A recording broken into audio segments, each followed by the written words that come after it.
Hello, this is Dana Arcuri, author, speaker, and wellness advocate. Today's topic is Ativan Aftermath, 8 years benzodiazepine free. And so as of January 22nd, 2019, I have been 8 years free from benzodiazepine, and it's specifically Ativan, which is known as lorazepam. Some people do take lorazepam and not the brand name. I was allergic to lorazepam, and therefore my doctor gave me the name brand Ativan. And so what happened from the very beginning, and of course this is all now my reflecting through the 8 years, my looking back on what I experienced, and my doing research and discovering a lot of very important things that really can outrage me at this point. So the first thing I want to mention, and this is really crucial that you understand this, is that when I was prescribed in the spring of 2010 Ativan, it was for insomnia and fibromyalgia. But what my doctor neglected was to give me informed consent. So there was no informed consent, and what that means is that the physician did not tell me about the pros and cons of benzodiazepine. He did not explain potential side effects. He did not explain the black box warning, suicidal ideation. He did not tell me about potential brain damage, Alzheimer's. He did not tell me about going through wicked withdrawals, and he definitely never told me that in less than 2 short weeks on the lowest dose that I could become physically dependent and that my life would spiral out of control. So had I known then what I know now, I never would have agreed to take this medicine. But let's keep in mind there was no informed consent, and let's also keep in mind I was taking Ativan as prescribed and I was following doctor's orders. And next, we need to understand that everyone is different in how they respond. There may be some people who do have a positive initial response to Ativan, and there could be people who are taking this drug for many years, even decades. But we have to also know that there's thousands upon thousands of patients who have greatly suffered harm from the medical industry. They have sustained severe damage, disabilities, injuries, and some people didn't actually live. They committed suicide and died because of this drug. So we do need to understand that there are a lot of stories out there. You need to build awareness yourself, but you really do need to take heed. There is a black box warning for this drug, and it is for a good purpose. This is a very potent prescription. Next, let's talk about what happened to me initially. So when I was only taking Ativan back in 2010 for only 1 month, I noticed immediately memory loss, cognitive impairment. I couldn't think, I couldn't write. You know, I am a writer, so for those who don't know, I am now an author, but prior to that, back in the day, 2010, I was a writer and I was doing freelance writing work, and I was not able to pursue that. I couldn't think, I couldn't remember my birthday, my address, I couldn't even remember my age. When I say I had severe cognitive impairment, I'm not joking. It was very, very severe and disabling.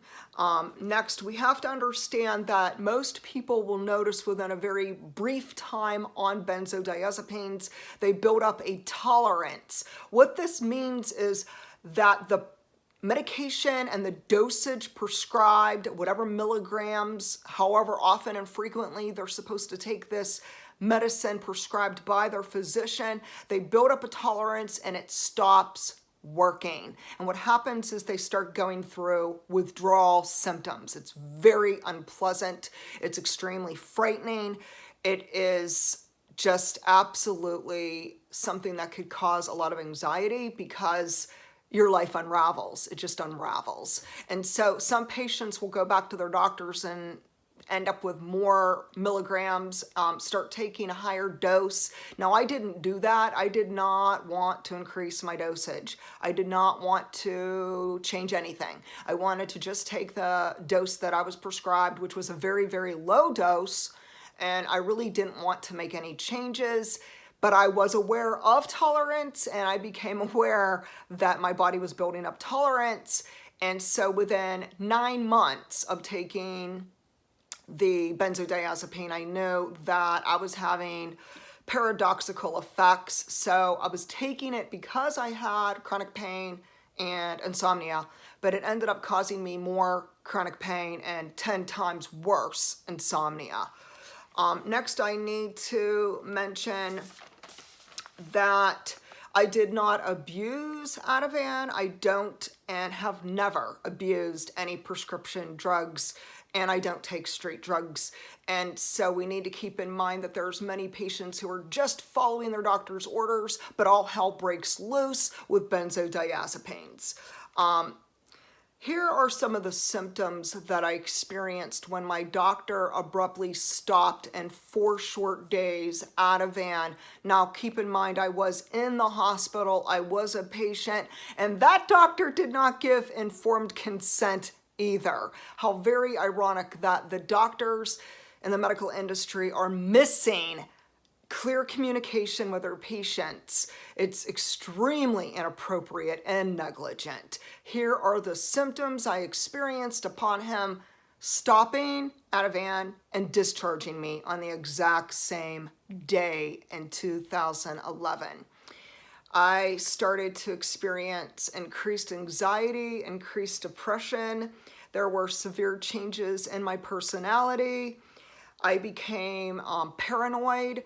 I became physically distressed because I was having more fibromyalgia flare-ups. My body was aching all over.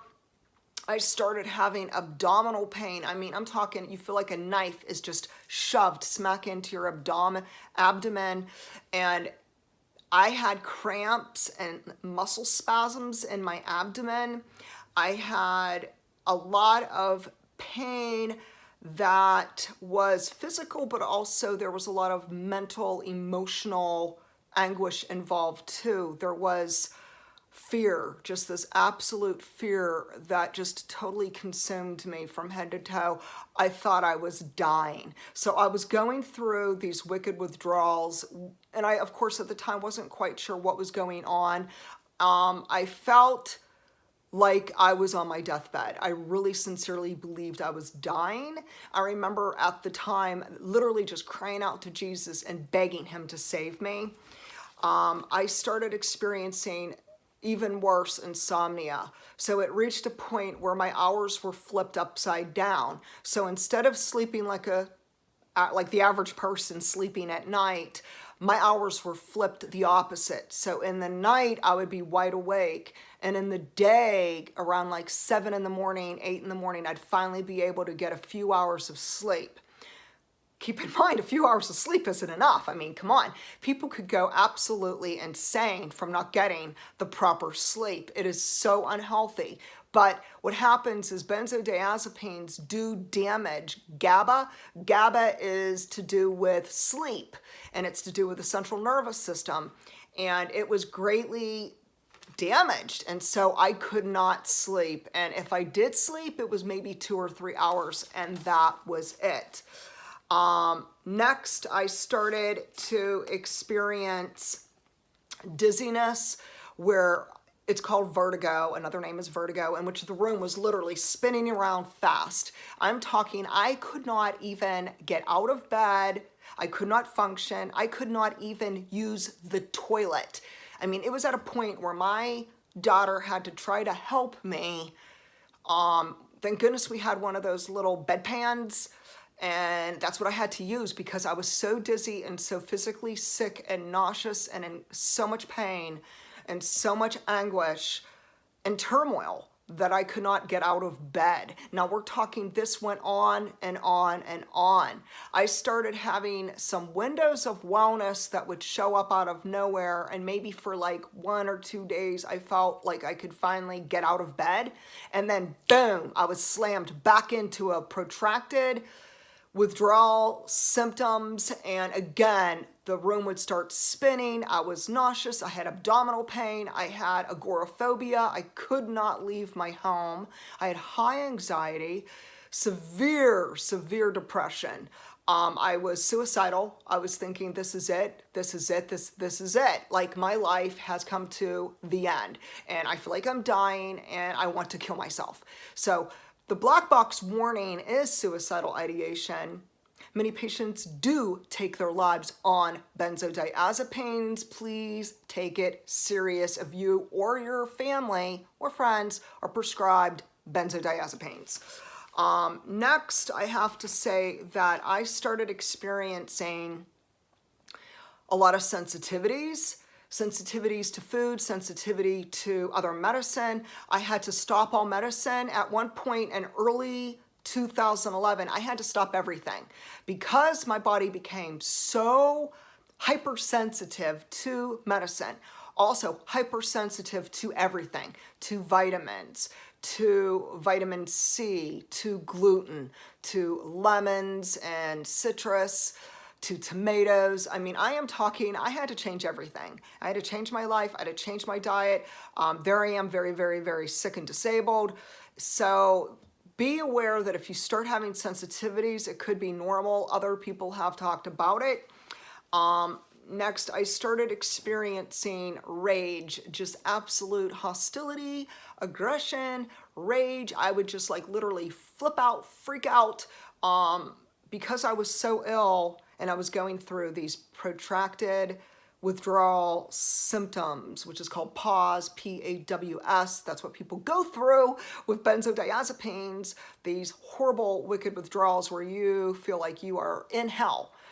In hell, like literally in hell. It is that bad. And many people just can't comprehend this because they never experienced this. But please, let's not dismiss or minimize the hell that people go through, because it is very real and it is very traumatic. Not just traumatic to the person as a human being, traumatic to the brain, traumatic to the organs. Your kidneys and liver are greatly impacted because your kidneys are flushing this toxic drug out of your body.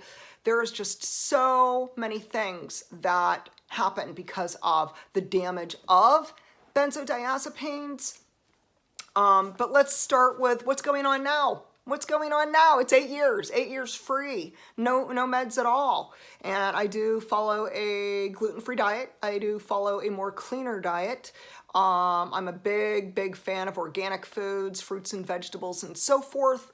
And most importantly, I believe in a holistic approach, and that's a whole other video in itself. But let's talk about now. Here it is 8 years later. So what happened?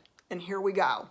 So, as I celebrated the 8-year anniversary free from Ativan, I still am angry.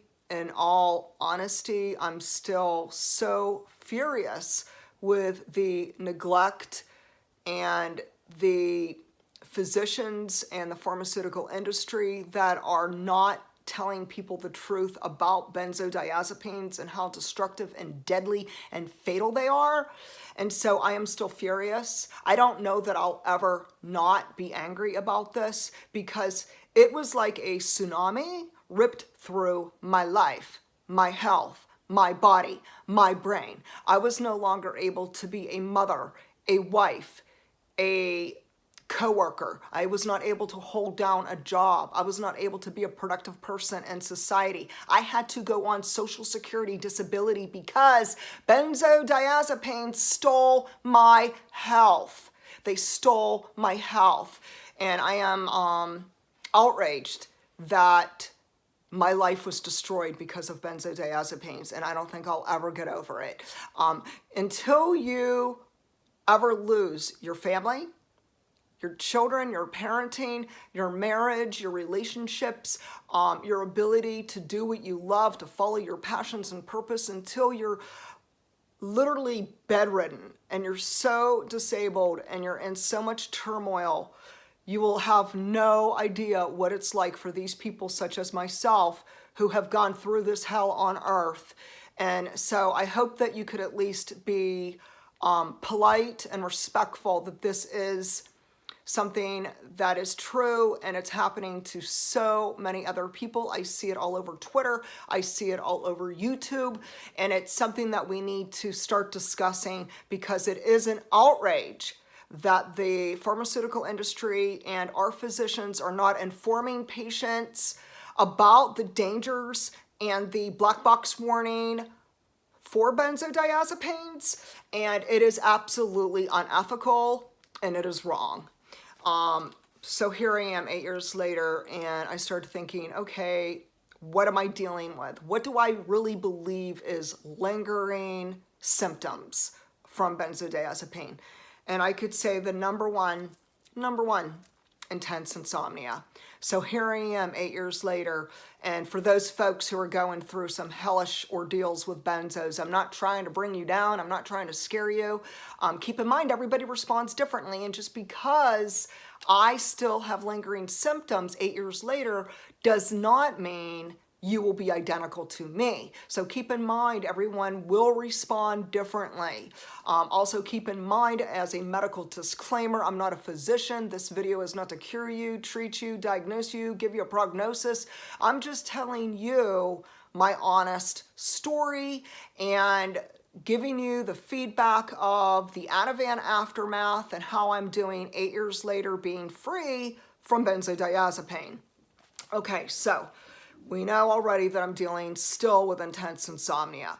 Okay, so on a bright note, I could say that it's not as bad as it was. Okay, so at least if I could look at it and really examine my sleep or lack of sleep, it's at least at a place where it's not as bad. So on a scale of 1 to 10, 1 meaning there's no problem, 10 meaning skyrocketing insomnia. So back in 2011, it would have been an 11. An 11, I mean, we're talking I could not sleep. My body could not rest. It was very, very, very scary and absolutely maddening and unhealthy. Eventually things kind of slowed down and kind of got itself situated to a point where within a year I was able to sleep at night at least a little bit, and then in the day go about my business like the average person in our society.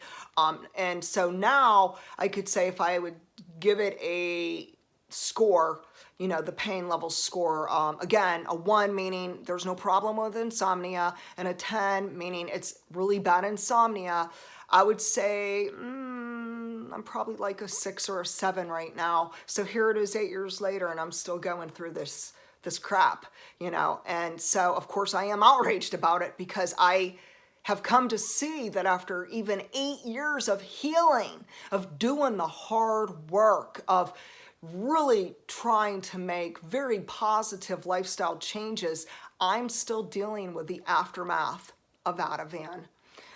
Next, I could say brain fog. There's still brain fog after 8 years. There are times I walk into a room and I was supposed to get something. I was supposed to do something. I walk in the room, I don't remember. I don't know why I came into that room. I know there was a reason. I know I needed to get something or do something. Blank. Just totally blank, nothing. There's like nothing. It's like my brain is empty. And so that is very frustrating, very, very frustrating. So there is sometimes brain fog where I'm not functioning well. And keep in mind, I do have fibromyalgia, and brain fog's a big part of fibromyalgia. So please understand that this is my own symptoms, my own body. Next, forgetfulness. So there are times when, as an author, as a speaker, as a wellness advocate, I may be working and trying to do my job, and I do work out of my home because I am considered, by a judge, I'm considered fully disabled. So a judge did go in front of a court. I did go in front of a judge, the whole thing, many years ago, in which a judge said, fully disabled. So, keeping that in mind, I didn't want to just sit at home and do nothing. Who wants their life to just be nothing, to just get to a place after Benzo's totally trashed my life, my health, my family, my mind, my future? Who wants to just sit back and do nothing and just say, this is it? This is it, I'm just disabled. No, I am a feisty person, I am a fighter, and I believe that we have to fight our asses off and fight for our lives, for our health, to fight for our dreams, and to really do the hard work. And the hard work meant for me, keep writing. Even if there are times I would have brain fog, even if I had memory loss, even if there were times I couldn't form sentences, or I was having really challenges, very, very much, I would still pursue writing. I would, still blog and write and pursue being an author, in which, hey, I'm heading into my 4th book. So I'm heading into my 4th book launch in the very near future. And I have to say that it wasn't easy, writing this book. Here it is, 8 years later, free from Ativan, and I'm still dealing with this. And so the one thing I could say is don't give up. Don't give up. The biggest message is don't give up hope. Keep doing the work. Keep trying. Don't let Ativan or benzos or any medication dictate you and your future and your dreams. If you have inspirations, you follow your inspirations. If you have certain goals and certain things, whether it's to do with your health or to do with your body or to do with relationships or family, or something work related, you go for it. You do what you need to do to take care of you, but keep dreaming and hold on to that hope. Next, I want to say that journaling has been very helpful for me.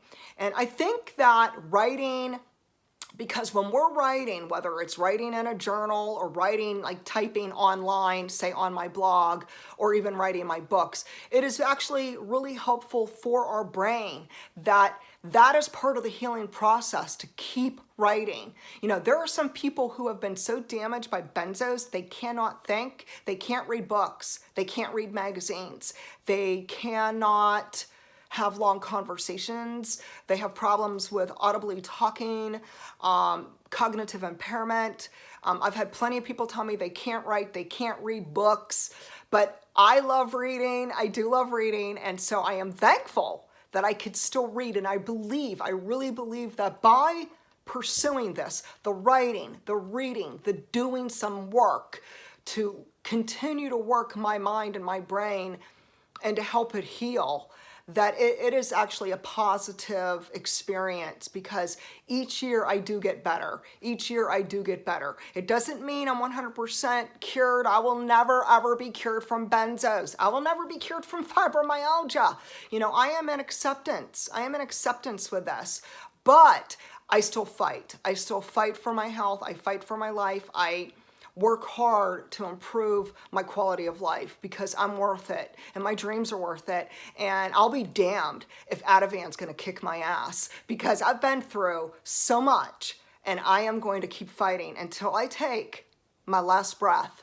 I'm gonna fight for my life, because I know my life is valuable, and I know that God has wonderful things meant for me, and so I'm going to pursue everything He calls me to do, even if it's not easy. There are plenty of times things aren't easy. Writing 4 books is not easy, but by the grace of God, I am stepping out, I'm showing up, I'm dressing up, and I'm going to do things that seem impossible, and I'm going to hold on to that verse that says nothing is impossible with God. And today I'm a living example that there is hope. There's hope. So even though there's many different things going on with me, and there's still physical pain, and I'm still dealing with insomnia, and there's times I have anxiety, and there's times I have depression, that there's still hope, that it's not going to defeat me. And please don't let anything defeat you. Don't let benzos defeat you. Don't let other people and relationships that are bringing you down defeat you.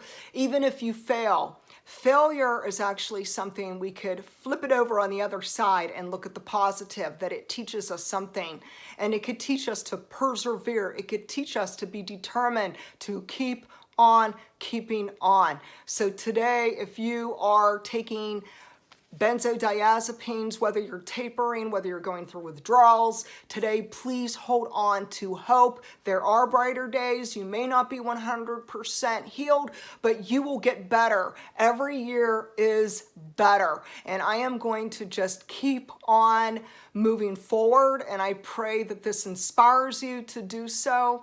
If you'd like to check out my website, go to danaarcuri.com. Have an awesome day. Bye-bye.